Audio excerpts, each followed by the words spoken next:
네, 북한이 제7차 노동당 대회를 본격적인 김정은 시대를 알렸습니다. 이번 당대회를 통해 앞으로 북한을 읽을 수 있는 키워드가 공개될 것으로 보이는데요. 네, 7차 당대회 관전 포인트 짚어보겠습니다. 김광진 국가안보전략연구원 연구위원 나오셨습니다. 안녕하세요. 안녕하십니까? 네, 안녕하십니까.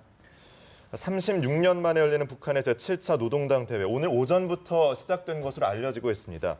김정은이 이토록 심혈을 기울이는 노동당 대회, 어떤 행사인가요? 네, 당 대회는 이제 북한 집권당이죠. 일당 뭐 하나밖에 없습니다만 그 당의 최고 정책 결정 기구입니다. 그러니까 가장 높은 정책 결정 기구로서 이제 당 지도부도 선거하고 당 규약 개정하고 그다음에 북한이 앞으로 나아가야 할 그런 과제 이런 것들 정책들을 선언하는 채택하는 그런 이제 자리죠.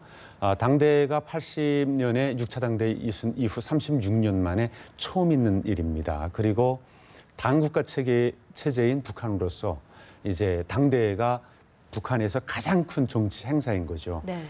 헌법에는 이제 북한은 조선민주주의공화국은 조선노동당이 영도를 받는다 이렇게 돼 있거든요. 그러니까 그다음에 또 국가 지도자의 직함 역시 당 총비서, 국가 주석, 최고사령관 또는 당 총비서, 국방위원장, 최고사령관 이런 순서로 나오거든요. 그러니까 북한에서 진행되는 국가 행사, 정책 결정 행사에서 가장 큰 행사다 이렇게 보시면 될 것 같습니다. 어떻게 보면 국가 위에 있는 당 최고기관의 대회인 것으로도 볼 수 있는 거죠. 그렇죠. 당이 이제 국가 위에 있지 않습니까? 조선노동당이 국가와 그다음에 모든 활동들 지도하는 것으로 되어 있기 때문에 북한에서 진행되는 정치 행사, 정책 결정 행사에서 최고 수준이다 이렇게 볼 수 있겠습니다. 그만큼 큰 당대회를 이제 개최를 하게 되려면 여러 가지 인력도 필요하고요. 경제적 지출도 많이 필요할 텐데 북한 경제 상황이 지금 그리 녹록하지 않은 것으로 알려지고 있음에도 집권 4년째 과감하게 이렇게 진행하게 되는 의도는 어디 있다고 볼 수 있을까요? 김정은의 뭐 개인적인 성향과 관련됐다고 볼 수 있겠습니다. 이 집권하면서 당 결정 체계, 결정 기구 체제를 모든 것들을 다 복원을 시켰죠. 그래서 당 대표자 회의도 했고, 그다음에 무슨 내각 전원회의를 포함해서 과거에 하지 않던 아버지 김정일은 소위 운둔형 지도자 아닙니까? 그래서 방침 보고를 받아갖고 이제 사인해서 방침을 내리는 방식으로 이제 통치를 했고요. 그리고 자기 측근들을 통해서 당 정치국 결정 시스템보다는 당 비서국과 비서들과의 1대1 독대 또는 지시 그리고 노동당 부서 실세들, 부부장들을 통한 그런 운둔형 통치를 했습니다. 그런데 네. 김정은은 이제 자기가 권력을 다 안착시키고 이렇게 이제 권력을 구축한 게 아니고 물려받지 않았습니까? 어느 날 갑자기 그러다 나니까 본인의 권력 지지층이라고 할까요? 그런 것들이 굉장히 취약하죠. 해서 시스템에 의존해서 시스템을 복원을 해서 이제 그것에 의존해서 통치하는 그런 것을 택했는데요. 역시 노동당을 좀 많이 복원을 시켰고 역할을 그다음에 당대에 지금 하는 것처럼 당 결정기구 체계, 정치국 포함해서 이 복원시키면서 지금 시스템에 의존한 소위 그 통치 방식을 하고 있습니다. 그런 데서 이제 기인한다고 볼 수 있고요. 또 중요하게는 아버지는 통치 기간에 한 번도 당대회를 하지 못했어요. 예. 80년에 한 것은 이제 자기가 후계자로 공식화된 대회였거든요. 그러니까 고난의 행군 포함해서 북한이 굉장히 어려운 상황이 지속됐기 때문에 역시 그 경축이라고 할지 뭐 좀 셀리브레이션 이 성격이 굉장히 짙은데 당대회는 그런 것들 할 수가 없었는데 이번에 대담하게 함으로 해서 자기가 이제 젊은 지도자로서 담력이 있고 뭐 통큰 지도자다.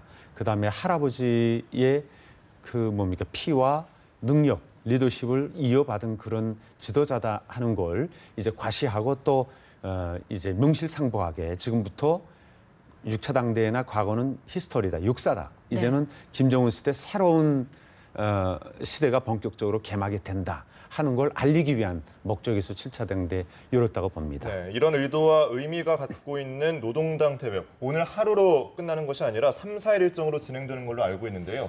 주요 행사들 어떤 것들이 포함되어 있습니까? 네, 우선 사업총합 보고가 있습니다. 그러니까 지난 36년 동안 이제 김정은이 직접 하겠죠. 당을 책임진 제1비서가 대표자들 당 대회 앞에 지난 시기에 노동당이 어떤 일을 해왔는지, 뭐 성과는 무엇이고, 이제 보통 이제 성과 부분을 많이 이제 강조하죠. 그런 것들을 아마 열거를 쭉 할 겁니다. 6차 당대회 때 김일성이 5시간 연설했다죠. 네네. 아마 그 못지않게 연설할 것이라고 보고요. 그게 이제 첫 번째 이제 일정이고요. 두 번째는 이 결정을 채택을 합니다. 그러니까 앞으로 북한에 나아가야 될, 그리고 또 노동당에 나가야 될 그런 비전과 과제들을 제시하는 거죠. 결정 채택을 하는데 이것을 통해서 결국은 북한의 경제정책 방향, 그다음에 대외 정책 방향, 그다음에 대남 관련 노선, 이런 것들이 제시가 됩니다.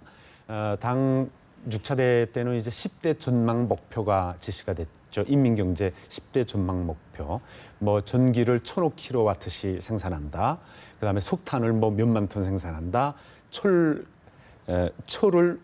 몇천만 톤 생산한다. 이런 10대 전망 목표를 제시했습니다. 굉장히 그때는 이제 휴양한 비전이었죠. 네. 근데 실천을 못했습니다. 결국은 아마 그런 구체적인 숫자는 제시는 하지 않아도 경제 정책적으로 앞으로 어떤 방향으로 갈지 4차 당대회 때는 이제 7개년 계획, 인민경제 계획을 발표했었죠. 그러니까 이번에 아마 5개년일지 10개년일지 그런 조금 구체적인 숫자는 제시 못해도 경제 정책의 방향이 설 거고요. 아마 6차 당대회 때 고려민주연합공화국 창립 방안이라는 이제 북한 역사에서는 굉장히 의미 있는 그런 통일 북한식 통일 방안이죠. 제시를 했었는데 아마 김정은 시대의 자기식의 그 어떤 비전 이런 것들도 꼭 이제 얘기하지 않을까 이렇게 보여지고요. 그 다음 일정은 이제 조직 문제입니다. 당 총비서 포함해서 일비서 포함해서 정책상무위원, 정책위원 후보위원, 정책위원 후보위원이죠. 당 지도부를 이제 뽑습니다. 6차 당대회 때 후계자 공식하면서 꽤 많이 바뀌었어요. 그 집행부 지도기관 성원들이 많이 바뀌었는데 이번에도 아마 김정은 시대 본격적인 개막을 알리면서 좀 세대 교체 이런 것들이 이루어질 것이라고 보여지고요. 그 다음에 무슨 횃불 행진이라고 할지 뭐 집단 체조라고 할지 부대 행사 같은 내용들이 그렇죠. 경축 행사들이죠. 이 많은 해외 무슨 손님들은 참가하진 않았지만 내부적으로 큰 경축 분위기, 잔치 분위기를 띄워야 되기 때문에 할 거고요. 또 외신 기자들 한 100여 명 가지 않았습니까? 그 사람들한테 홍보도 해야 되기 때문에 아마 축포 있고 무슨 횃불 행진 같은 게 있을 것이고 그다음에 대연합 공연 같은 게 있을 겁니다. 대연합 공연. 그런 것들이 이제 1호 행사로 치를 겁니다. 네, 오늘 당대회를 언론에서는 김정은을 위한 당대회라고 얘기를 하고 있습니다. 36년 만에 열리다 보니까 저희가 아직까지 또 구체적인 어떤 상황들이나 계획들이 정확히 보도가 되고 있지 않기 때문에 추측을 해서 예상을 할 수 있을 뿐인데요. 과거 사례와 비교했을 때 그럼 제6차 때 할아버지인 김일성 주석 당시 때와 좀 비교를 해본다면 어떻게 전망을 할 수 있을까요? 뭐 형식이나 내용은 그렇게 큰 차이는 없을 겁니다. 물론 이제 그 해외 손님들이 좋게 갔죠. 그때 6차 당대 때는 열한했습니다. 아마 117개 국에서 177개 대표단인가 이렇게 갔을 겁니다. 그리고 수반급도 꽤 갔어요. 그때의 북한의 위상과 대외 관계하고 지금의 북한의 위상과 대외 관계 완전히 국적인 거죠. 지금 완전 외톨이가 되지 않았습니까? 네. 거의 왕따 수준이죠. 그 형제국인 중국도 대표단 파견을 안 했고요. 그다음에 아마 수반급은 한 명도 없을 겁니다. 그런 거 봐서는 북한의 지금 처한 그런 대외적인 위상 이런 걸 엿볼 수 있는 그런 대회이고요. 뭐 나홀로 잔치입니다마는 이제 내부적으로는 굉장히 그 소위 핵 보유국 그런 것들 선언하면서 이제 자기 분위기를 고조시킬 것이라고 보고요. 뭐 순서나 사업청합 보고 조직 문제 이 순서나 내용 면에서도 큰 차이는 없을 겁니다. 단지 그 대표들한테 주는 이제 선물 같은 경우에는 좀 차이가 있지 않을까 이렇게 보고요. 6차 당대회 때 김정일이 정말 결심 단단히 하고 하사품 엄청나게 선물을 많이 내렸죠. 뭐 차 한 2대 트럭 정도로 이제 선물을 많이 줬었어요. 그때 후계자로 자기가 공식 공식화되면서 이제 본격적인 선물 정치를 실시했었는데 그때에 비해서는 좀 경제 상황이 많이 안 좋기 때문에 선물 내용들을 보면 빗나가지 않을까 이렇게 봅니다. 네, 그야말로 북한의 집안 잔치에 그칠 수 있다는 전망이 나오는데 자, 중요한 건 아직까지 북한이 개막 소식을 공식적으로 발표하지 않고 있습니다. 어떤 사정이 있는 걸까요? 김정은 안전 때문일 겁니다. 뭐 전 세계가 이제 주목하고 있고요. 그 다음에 무슨 특이한 일은 없을 테지만 당연히 그래도 북한 내부적으로는 이제 허위청국이나 보위사나 국가안전보위부나 이제 김정은 안전을 최우선적으로 고려할 테기 때문에 그리고 또 이 준비 과정에 어떤 내용 구호들도 나왔었냐면은 노동당 7차 대회를 보위하라. 당 대회를 보위하라 이런 표현과 구호까지도 나왔었죠. 사실은 과거에는 최고 사령관을 보위하고 김일성, 김정일을 보위하는 그런 구호는 있었는데요. 하니까 이번에 당 대회를 치르면서 안전과 관련돼서 특별히 신경을 많이 쓰고 있고 또 김정은 안전과 관련돼서도 지금과 같이 구체적인 대회 상황을 알리지 않고 있다 이렇게 보여집니다. 네, 아직까지 그 북한군의 특이 동향에 대해서는 없는 것으로 알려지고 있는데 당대회 기간이나 이후에 5차 핵실험 가능성 저희가 점쳐볼 수 있을까요?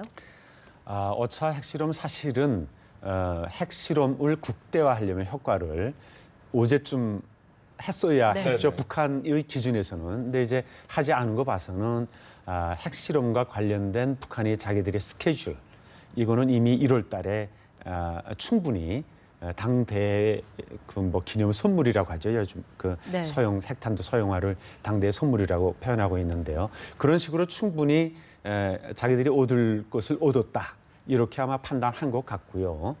그다음에 5차 핵실험 하는 경우에 요즘에 대외적인 메시지 그리고 압박 이런 것도 수위가 굉장히 높죠. 오바마 대통령은 북한을 파괴할 능력이 있다. 그렇지만 한미 동맹 때문에 이제 고려하고 있다. 이런 아마 미국 대통령으로서는 가장 강력한 메시지였을 겁니다.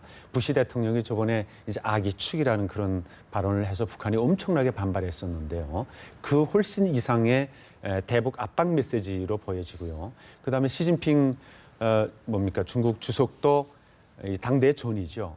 이 대북 제재를 철저하게 이행을 하겠다. 그렇지만 한반도 상황이 나빠지고 전쟁으로 번지는 그런 거는 절대로 용납할 수가 없다. 이렇게 또 큰 아주 압박 메시지를 남겼습니다. 그래서 국제사회의 지금 현재 대응 태도 그리고 유엔 안보리 포함해서 이제 제재 상황 이런 것들을 봤을 때는 5차 핵실험은 너무 당대에 전이하는 것은 너무 섣부르다 이렇게 판단했을 것 같고요.